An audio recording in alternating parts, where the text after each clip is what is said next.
Boa tarde, Bahia. No ar, encontro marcado. Hoje nós temos a grata satisfação de receber o Dr. César Sampaio, oftalmologista, lá do Hospital São Rafael e clínica no seu consultório. E é um homem envolvido com transplante de córnea e todo esse processo. Dentro de instantes.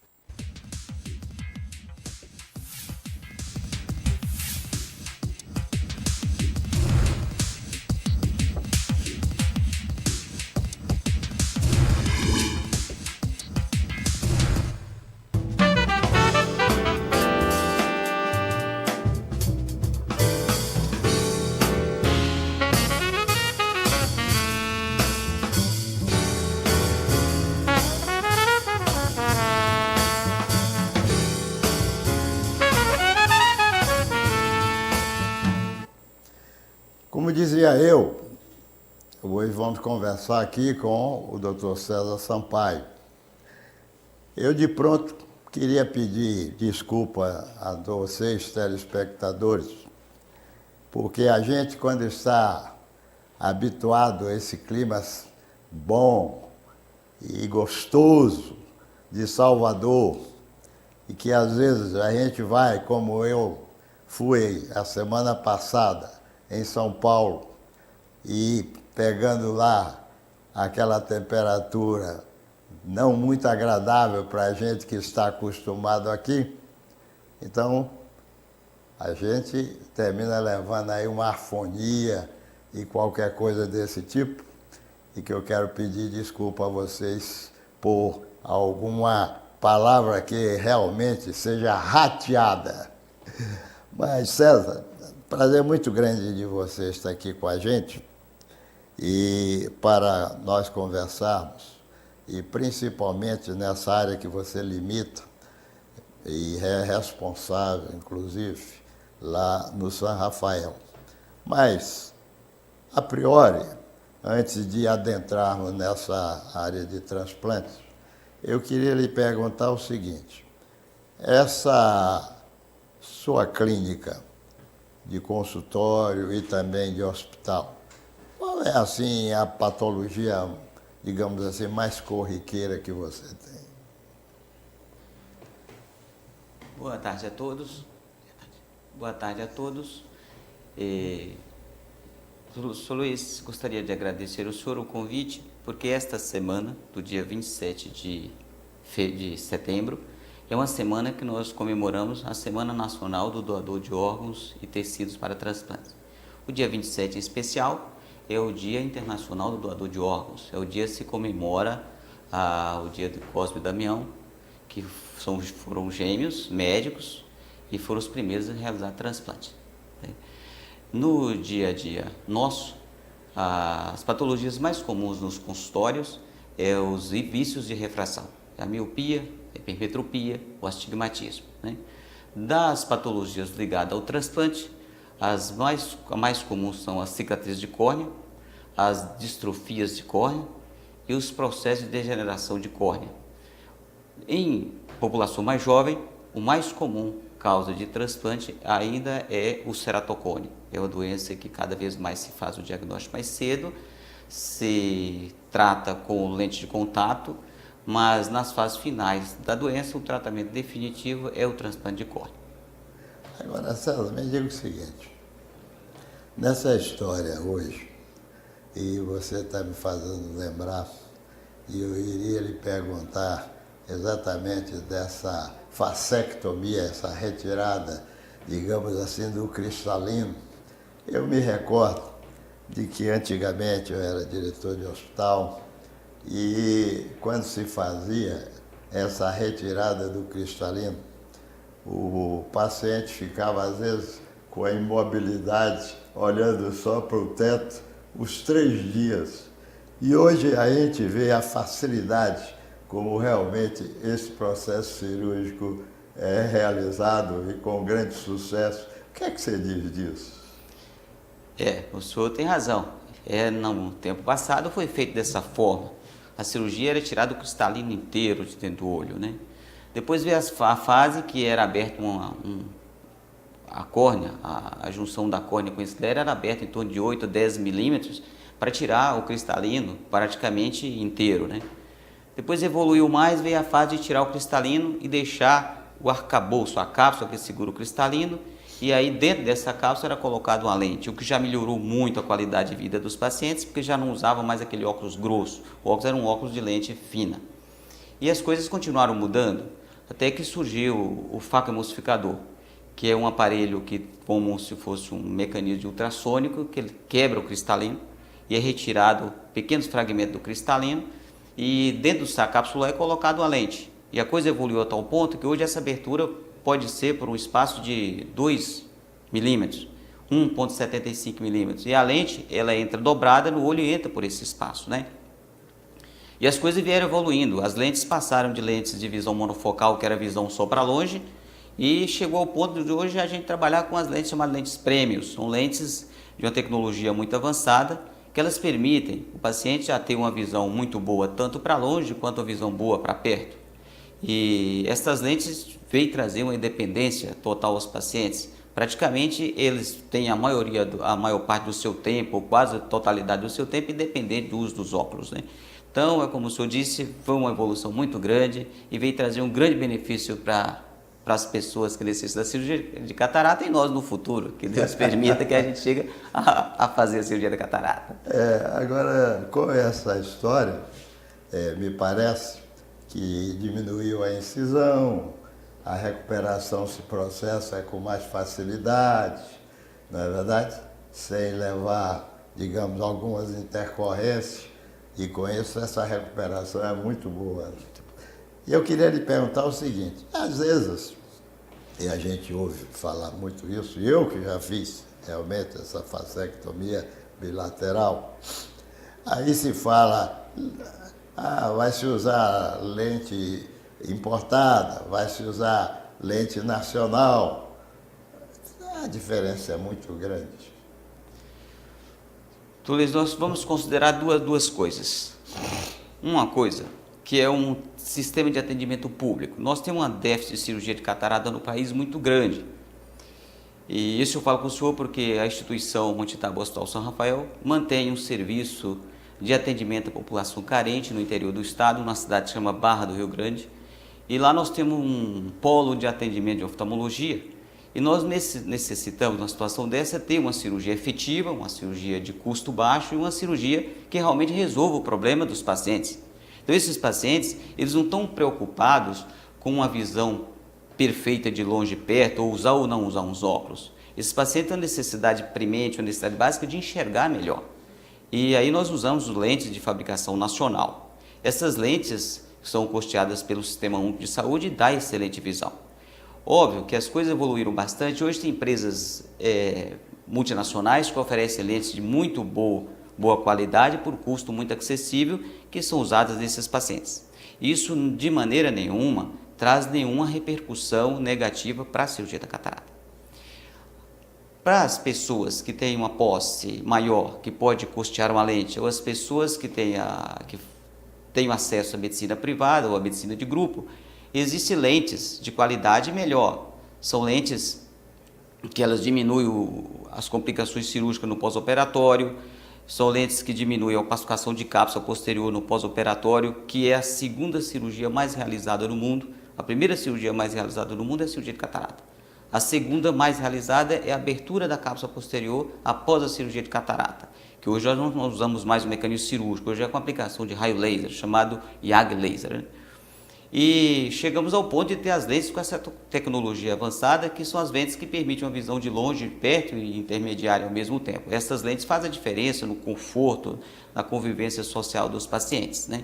E tem um custo mais elevado, mas são lentes, as outras lentes de custo mais baixo, em termos de qualidade de visão, são tão efetivas quanto essas lentes de valor agregado maior.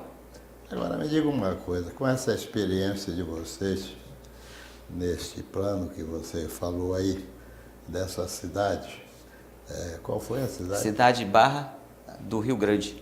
Ah, é? E me diga uma coisa, lá também vocês têm algum núcleo de pesquisa ou apenas você faz o atendimento? Na verdade, na Barra, quando a gente começou o atendimento, foi através de um Frei Capuchino, que é o Frei Benjamin. E nós começamos a fazer um atendimento mais para crianças, de escolares. E percebemos que o grande problema deles naquela região era a deficiência visual por catarata. E aí as coisas foram progredindo e nesses 17 anos nós conseguimos formar um polo de oftalmologia lá.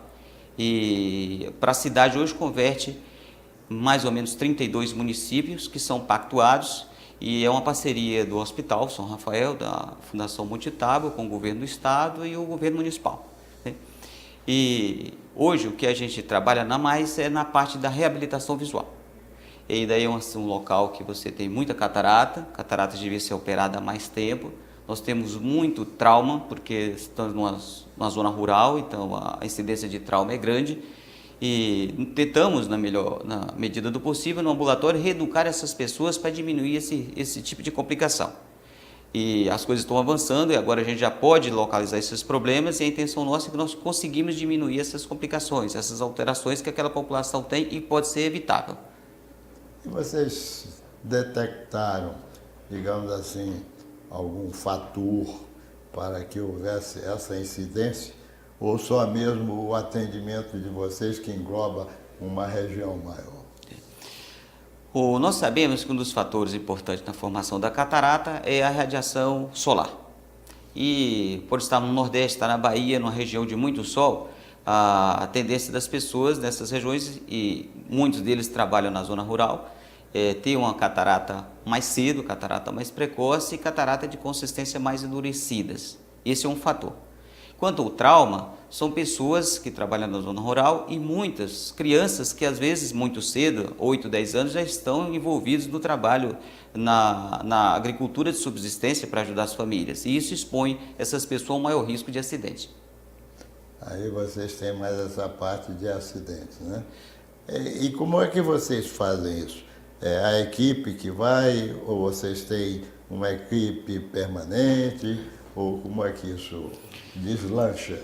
Então, Luiz, hoje a coisa funciona da seguinte maneira. Nós temos os médicos, que são já médicos, já fizeram uma residência de oftalmologia, já são médicos com título de especialista em oftalmologia, que está fazendo uma formação em cirurgia de catarata, cirurgia de córnea. E eles têm um estágio no Hospital São Rafael e a parte desse estágio passa por isso, faz parte da formação deles. O hospital tem uma filosofia que é ide, ensinai e curai. E nós estamos indo à Barra e os pacientes estão sendo tratados e os médicos estão sendo formados. Quer dizer, o hospital tem essa função social de formar médicos com bom nível científico que pode prestar população aos pacientes, aos nossos irmãos brasileiros. Ao mesmo tempo também que leva esta formação ao interior do estado, difunde uma formação com uma qualidade muito boa. Então nós temos o serviço montado lá, que tem toda a condição de atendimento na área de oftalmologia e de equipamentos modernos, a parte de facoemulsificação para cirurgia de catarata, que é uma técnica muito moderna, os microscópios cirúrgicos, os equipamentos de atendimento, ficam tudo lá. E nós deslocamos para lá uma vez por semana e prestamos o atendimento durante a semana toda. Os casos de emergência, os casos de acidente, que acontecem quando a gente não estão lá, esses pacientes são trazidos aqui para o Hospital São Rafael, aqui em Salvador, e recebem todo o atendimento aqui. Agora, uma outra coisa que eu queria lhe perguntar, aparece, digamos, algum residente que queira ir para lá para poder praticar com mais eficiência pelo campo que realmente está à disposição? Existem. Tem os médicos residentes, o hospital mantém um convênio com o serviço de oftalmologia do Hospital das Clínicas e os residentes fazem um estágio lá no Hospital São Rafael. Nessa fase do estágio, os residentes participam do projeto Barra, que eles vão até a cidade e começam as suas atividades ali sob uma vigilância intensa, sob uma vigilância contínua de médicos com mais já especialistas e com mais experiência na especialidade. Agora, uma outra coisa, você também, nós já falamos um pouco antes, essa questão de transplante. Vocês têm disposição, muito à disposição de córnea para que seja feita transplante? Luiz, no Brasil nós temos uma das melhores legislações para transplante, uma das mais avançadas do mundo, mas mesmo assim não temos um volume de órgãos disponível para transplante como a gente esperava. Algumas regiões do Brasil, como São Paulo, tem muita doação, então, por exemplo, o transplante de córnea lá é fila zero, então a quantidade de córneas doadas satisfaz ou até facilita a cirurgia do transplante. Aqui na Bahia, nós ainda temos uma quantidade de doação pequena. Muitos dos transplantes feitos aqui são córneas que vêm de outros estados, por exemplo, Paraná. E outros estados que têm maior índice de captação. Aqui nós temos uma fila de transplante de córnea de mais ou menos em torno de 800 pacientes na fila de transplante, para o fígado mais ou menos uns 53 pacientes aguardando para transplante, o rim também são mais 1.000 e tantos pacientes, 1.100 e poucos pacientes aguardando para cirurgia de transplante.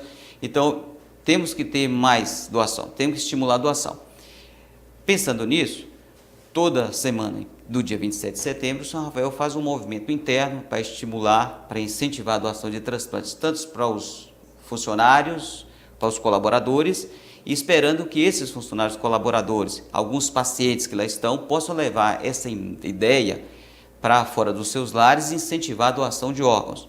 Nós precisamos de muito mais doação, que é um ato humanitário, e para tirar essas pessoas, dar a melhor qualidade de vida às pessoas que precisam de rim, precisam de pulmão, precisam de córneas.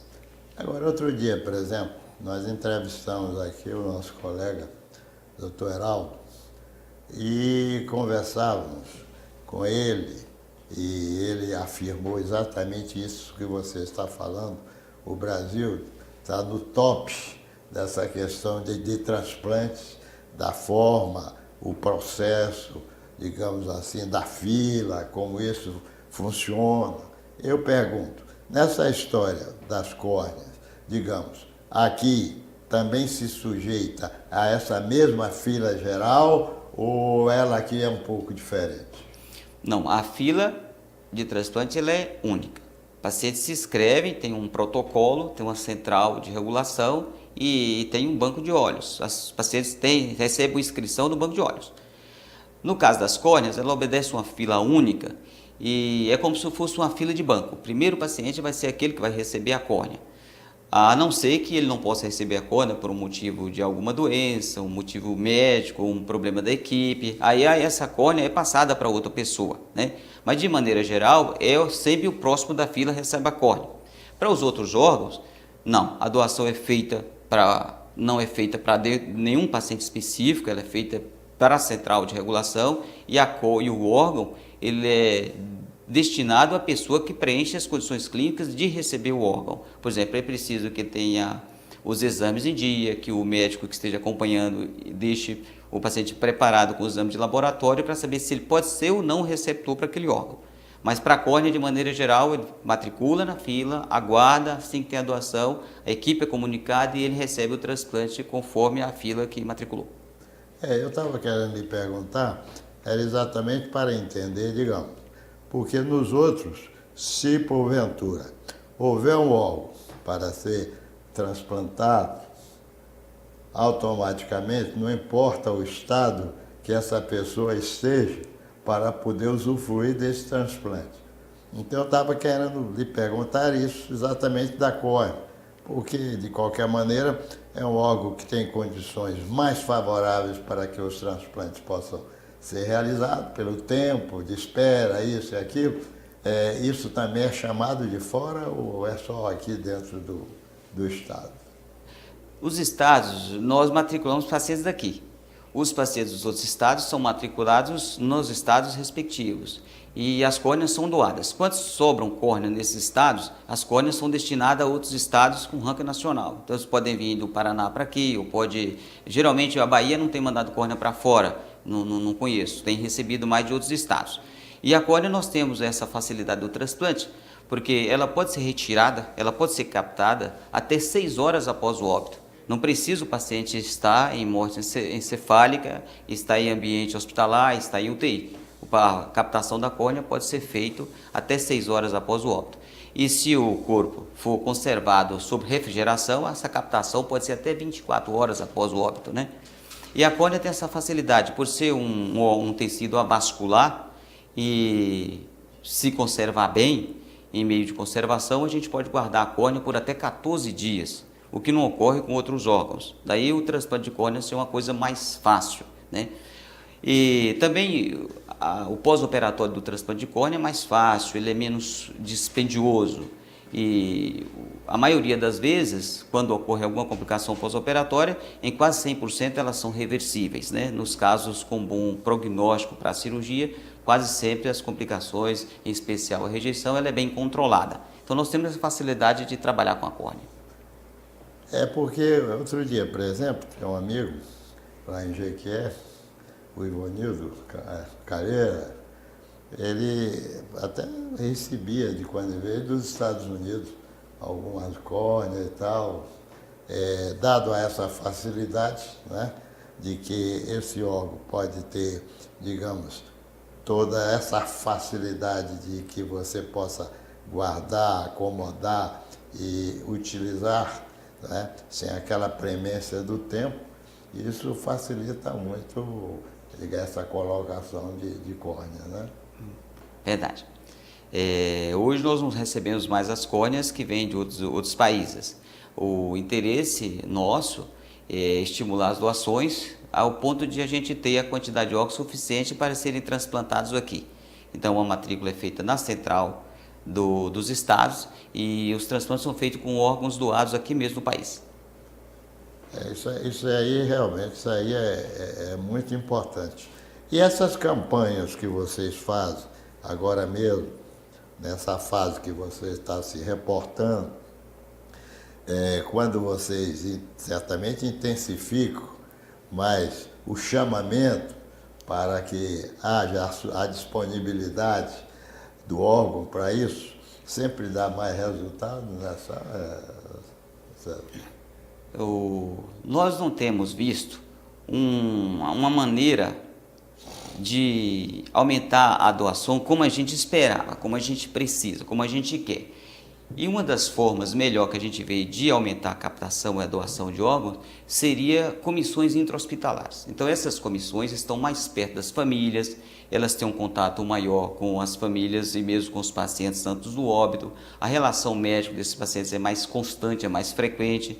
Essa ligação também é melhor com a instituição, é melhor com o próprio pessoal de apoio, o próprio corpo de enfermagem. Então, essas comissões têm mais acesso e pela ligação com os familiares e com os próprios pacientes, elas têm dado resultado de aumentar mais a doação. É como se a gente imaginasse assim, seria um contato maior do médico para fazer a abordagem e dos pacientes para fazer a doação.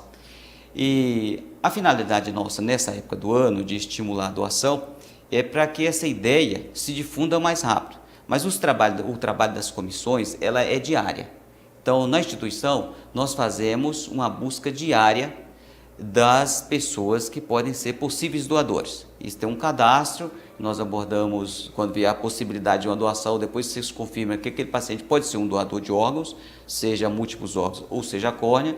A gente tem uma conversa com a família para ver se a família concorda com essa doação e aí nós procedemos à maneira para fazer a captação. E é bom lembrar que no Brasil a doação de córnea ela é presumida. Então a família autorizando, a família de primeiro e segundo grau, autorizando a captação, ela será feita, né? As pessoas manifestando em vida ou não o direito de doar, a família autorizando, a doação é feita, né? Muitas vezes as famílias já chegam e falam que a própria pessoa já tinha manifestado o desejo de ser doador de órgãos e as coisas facilitam muito, que a doação é mais rápida, né?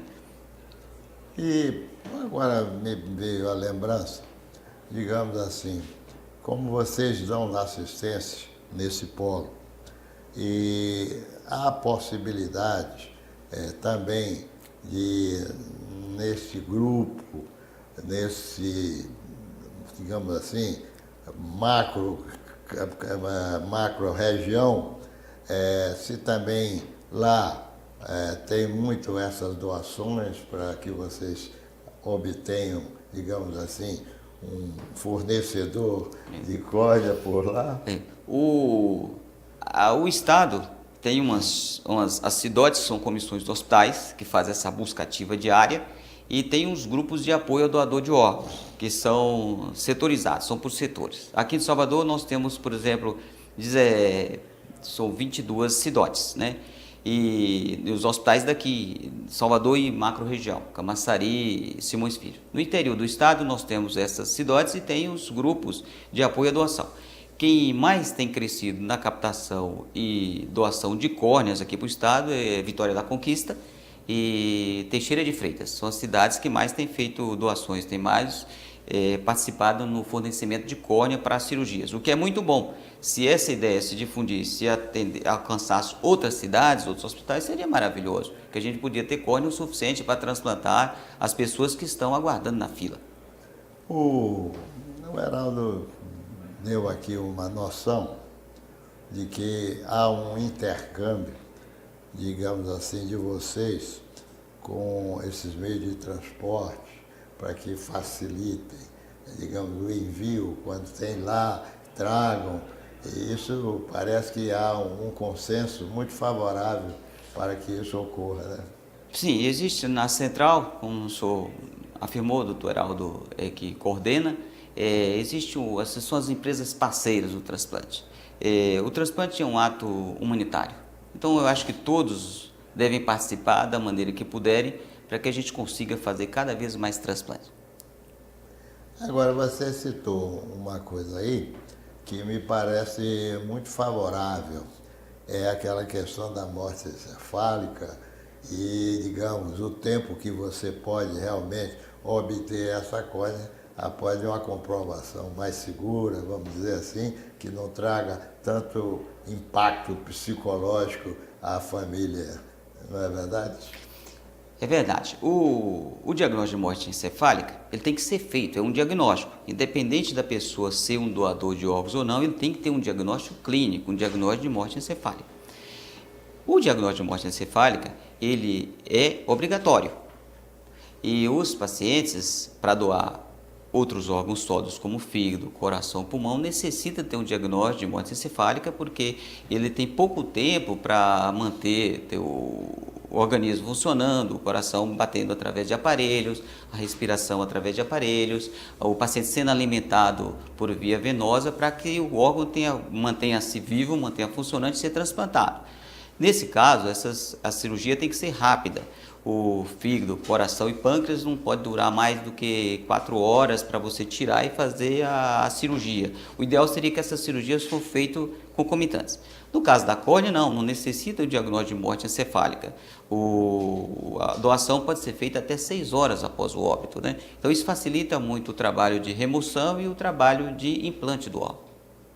É isso que eu imaginei, que talvez haja, digamos assim, ocorre com mais facilidade de você conseguir a córnea, né? Porque você tem a liberdade do tempo, né? Isso aí ocorre. Agora, eu queria lhe perguntar o seguinte, nessas considerações todas que nós fizemos alguns toques aí, teria alguma coisa que você gostasse, César, de chamar a atenção dos nossos telespectadores, talvez até um aconselhamento que é muito importante. Eu gosto sempre daqui do nosso programa de trazer algo que a gente tenha de útil para instruir as pessoas que possam fazer aquela prevenção para que não venham sofrer daquela patologia que você, por desconhecimento, então termina adquirindo essa patologia. E nesse contexto aí, você teria algum aconselhamento para os nossos telespectadores? Então, Luiz, a visão básica das coisas é o seguinte: todos nós, independente de qualquer coisa, podemos necessitar de um órgão em qualquer época da vida. Continuar para viver, ou precisar do órgão para viver bem, ou para se livrar de uma doença, né? E tem 2 mensagens. A primeira é para a família do doador e o próprio doador, quando se manifesta o desejo de doar em vida, que é um ato humanitário. Esses órgãos vão continuar vivendo e produzindo vida. As pessoas estão mais felizes, botando a sua atividade funcional. E a segunda é para quem é o receptor. E as famílias dos receptores, os amigos dos receptores. Essas pessoas voltam a ter as suas atividades sociais, as suas atividades da vida laborativa, atividade produtiva, né?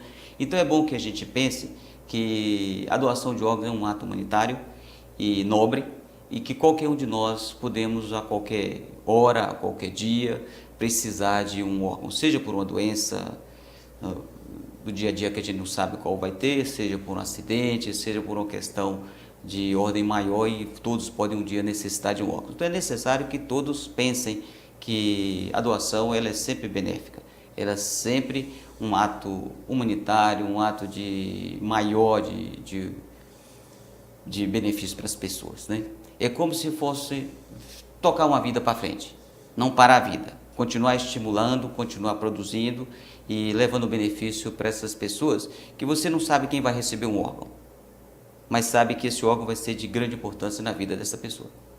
Agora, por curiosidade, eu agora me lembrei aqui, porque é uma doença que é realmente muito ingrata, que é a diabetes, e eu queria lhe perguntar o seguinte, como a incidência dela é muito grande, e nesse contexto, porque ela realmente, um dos pontos que ela visa é exatamente a visão, qual seria, digamos, especificamente, uma prevenção que você poderia aconselhar a esses diabéticos para que tome os devidos cuidados, para que não venha a ter necessidade de sofrer, digamos, uma cegueira que poderia deixar de ocorrer pelo cuidado que poderia ter? Existem algumas alterações na córnea pelo diabetes. O risco de infecção é maior, há uma diminuição da sensibilidade da córnea, há algumas alterações, mas não que levem a uma opacificação de córnea ao ponto de necessitar de um transplante. A alteração principal do paciente diabético são as alterações retinianas e a catarata. A catarata do diabetes ela costuma ser mais precoce, mas também o tratamento é o mesmo e a cirurgia do paciente diabético funciona tão bem quanto nos outros pacientes, né? O principal problema do paciente diabético são as retinopatias diabéticas. E essa retinopatia ela está muito relacionada ao tempo de diabetes. Então, quanto mais tempo o paciente tem de diabetes, 10, 15 ou 20 anos, maior é o risco dele ter a retinopatia diabética.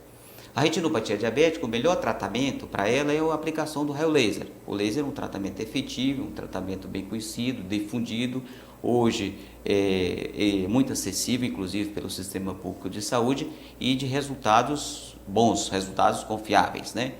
É interessante que o paciente mantenha a sua glicemia o mais normal possível. O fato de manter uma glicemia em níveis regulares, em níveis contínuos e regulares com a medicação, não significa que ele não vai ter a retinopatia diabética, mas ele adia, ele retarda o aparecimento da retinopatia diabética. E aí, cada vez mais, as chances de tratamento são melhores, tem mais tempo para você fazer o tratamento. Então, o paciente não chega a ter uma deficiência visual, ele é tratado antes de ter o problema. Eu fiz essa pergunta a você, primeiro para ouvir esses seus ensinamentos e, digamos, essa advertência para que o diabético tome os devidos cuidados.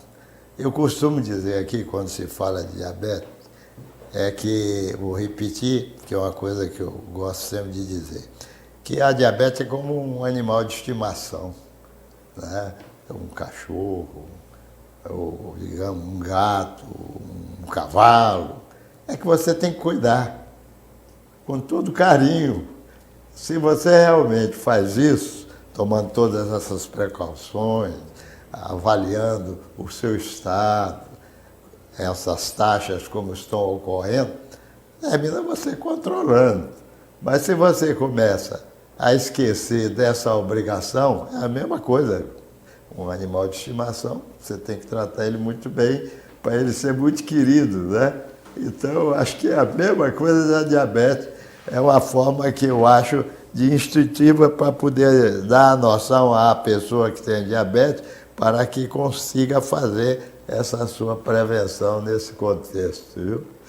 Eu queria, nesse final nosso, lhe agradecer por essa oportunidade, dessas conversas que nós tivemos nesse bate-papo, todo esse trabalho que vem sendo realizado.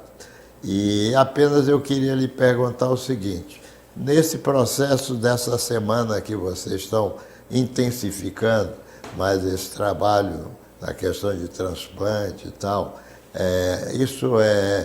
tem tido oportunidade de reuniões, ou se isso fica preso só às equipes que trabalham?